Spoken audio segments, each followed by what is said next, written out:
Out of the UK, where Britain's Prime Minister Boris Johnson is under more pressure from his political opponents and some people in his own party to resign. A new report lays out the facts of a series of parties that Johnson and other officials held, here's the problem, during a national lockdown. Some information from that report is now also part of a police investigation. Imtiaz Tyab has more now from London on a bruising showdown in Parliament for Johnson.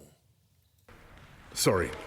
And I'm sorry for the things we simply didn't get right, and also sorry for the way that this matter has been handled. The back and forth in this great chamber of democratic debate was as boisterous as ever, and at times brutal. But Prime Minister, the British public aren't fools. They never believed a word of it. They think the Prime Minister should do the decent thing and resign. Johnson insists he isn't going anywhere. But the initial findings of a long-awaited government report into at least 12 parties while Britain was in lockdown doesn't look good for the Prime Minister. It found there was too little thought given to what was happening, failures of leadership, and excessive consumption of alcohol. The Met is now investigating. The full details of that report won't be made public until the police's criminal investigation is complete. But according to the police, they've received over 500 pages of evidence and at least 300 photos. Some of them taken after the Prime Minister made this visit to a school on his birthday.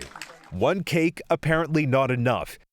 He was served another by several colleagues inside the cabinet room at 10 Downing Street. Prime Minister take responsibility. But the party's over for Johnson, says Conservative lawmaker Andrew Bridgen. Should Boris Johnson resign? Boris Johnson and the clique around him apparently have been able to do what they want while telling the rest of the country to do as they're told. That's not acceptable. Now, Boris Johnson is on his way to the Ukraine this morning, far away from his troubles at home.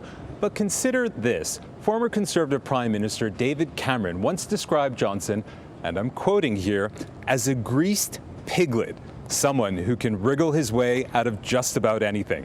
Question now is, can he wriggle out of this one too? Nate.